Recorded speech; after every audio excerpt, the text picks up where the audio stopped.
Donc bonjour, vraiment je suis désolée de laisser passer peut-être plus de 2 années je pense, oui c'est possible, parce que je n'ai pas fait de vidéo depuis très longtemps pour cette chaîne de YouTube en français. La première chose que je dois dire c'est le fait que j'ai une chaîne de YouTube en roumain parce que je suis roumaine, j'habite à Bucarest. Donc, je ne suis pas française.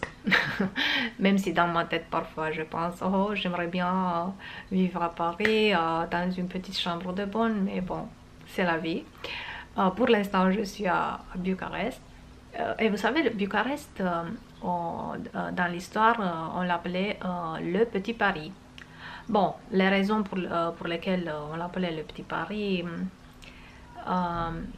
étaient aussi disons, d'une façon péjorative, mais aussi avec une connotation positive. Donc, bon. En tout cas, Bucarest est une belle ville. C'est à propos, j'ai parlé avec pas mal de Français même, qui m'ont dit que Bucarest est une belle ville qui leur rappelle certaines parties de Paris. Et même j'ai parlé avec des personnes qui habitent en Espagne, qui habitent en Grèce, qui habitent en Italie et qui m'ont dit la même chose, que Bucarest leur rappelle surtout la partie centrale, la partie ancienne de la ville, leur rappelle une belle ville de l'Europe de l'époque, de la belle époque.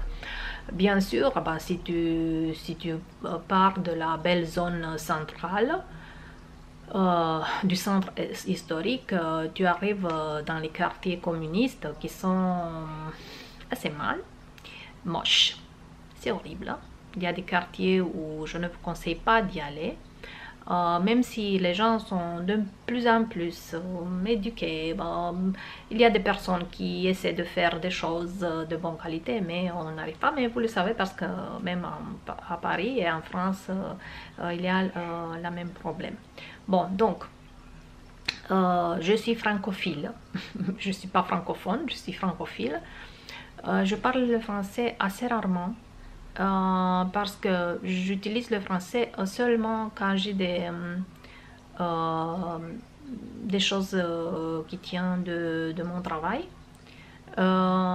Et j'avoue que je parle plus l'anglais, même parfois quand j'ai des partenaires, des collaborateurs qui sont français, ils préfèrent de parler en anglais parce que quand on a des réunions en ligne ou même des réunions physiques, ils préfèrent utiliser l'anglais pour se faire comprendre, ou se faire comprendre, je ne me rappelle plus la bonne expression pour ça, par tout le monde. Parce qu'en Roumanie, le français n'est pas très bien vu.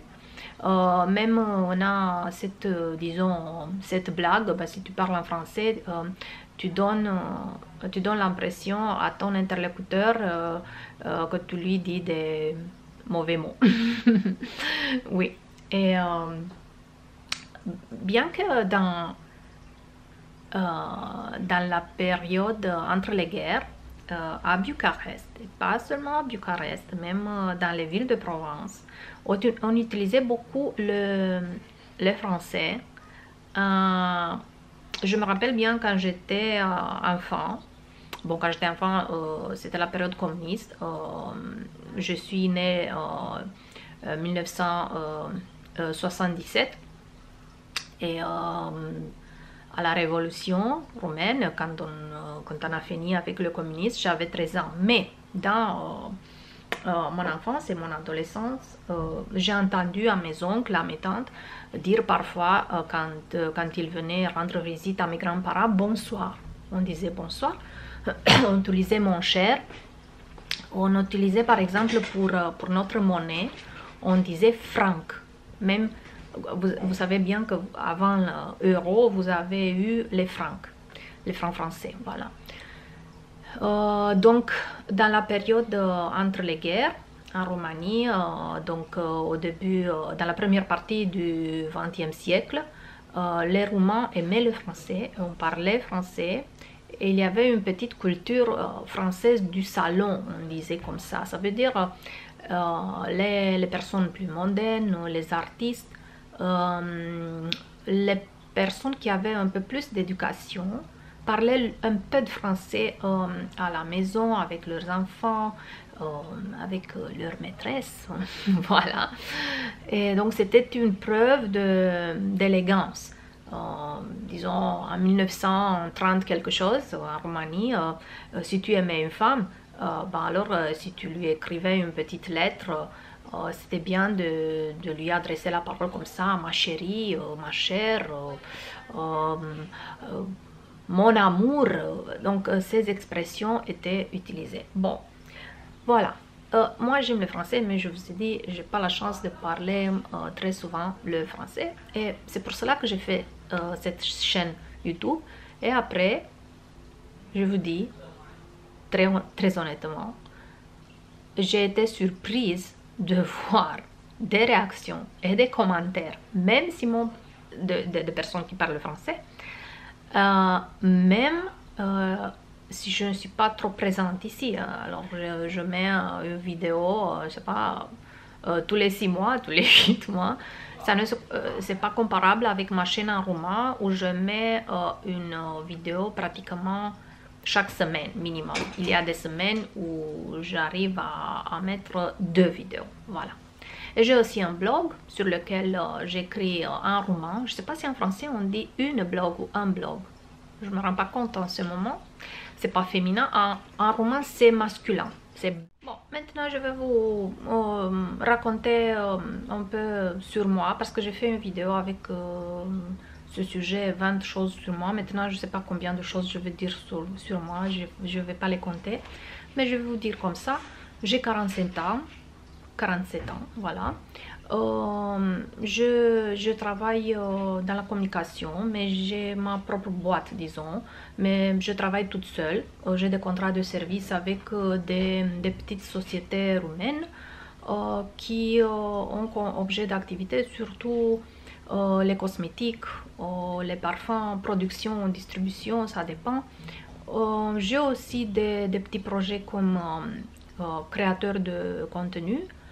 Influenceur si vous voulez. J'aime pas cette j'aime pas ce nom parce que ça représente pas totalement ce que je suis.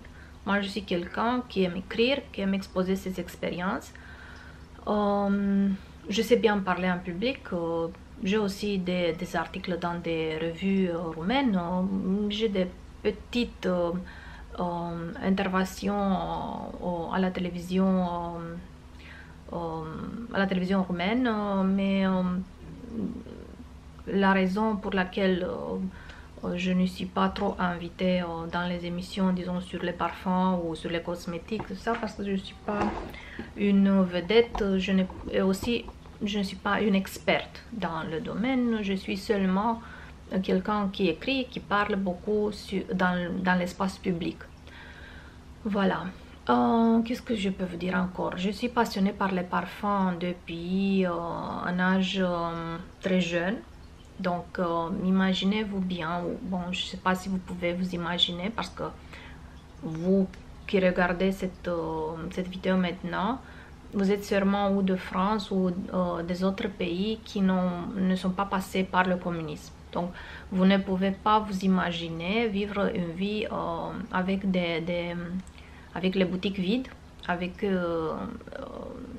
sans lumière, sans chauffage et tout ça. Vous ne pouvez pas vous imaginer. Et, je vous dis une seule chose, quand au magasin de cosmétiques, il y avait du stock de savon, effectivement, on faisait la queue, mais c'était pas une queue d'une dizaine de personnes. Et c'était pas une queue comme chez Chanel ou comme chez Louis Vuitton sur Champs-Élysées. Non, non, c'était pas une queue faite pour l'orgueil, mais c'était une queue faite pour la nécessité.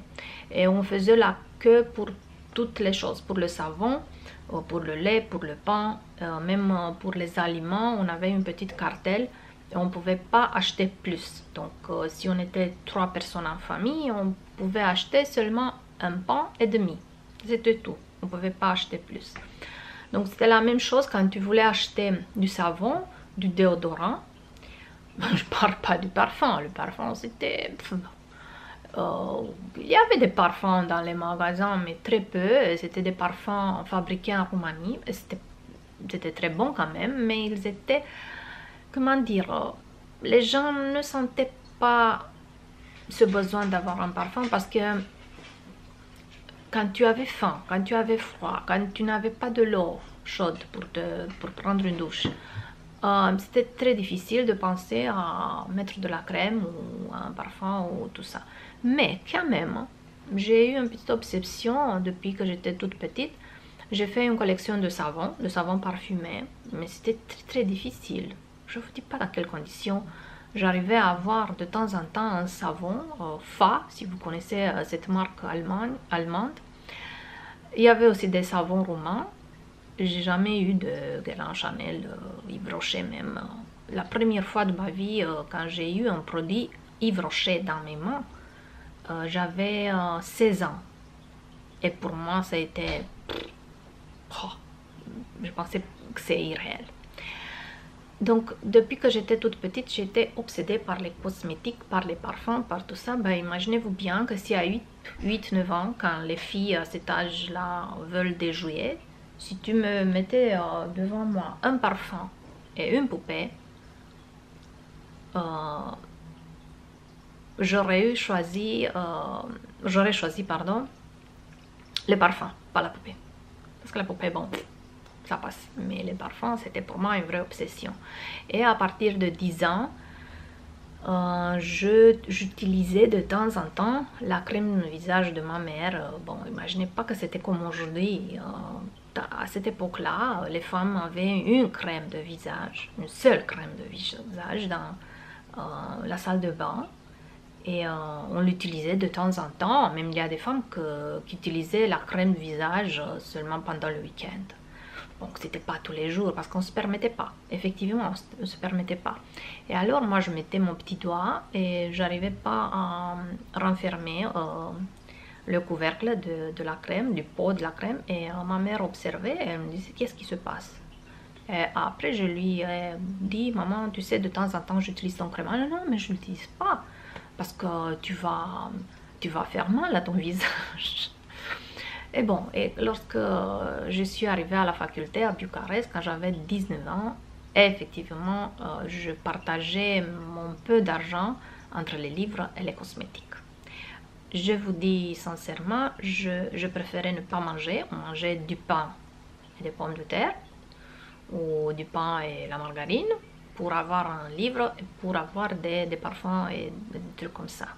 C'était très difficile. Je me rappelle, il y avait des jours quand effectivement j'avais une faim atroce et je mangeais du pain, je buvais de l'eau et je me disais bon ça passe mais du moins j'ai une bonne crème ou un parfum.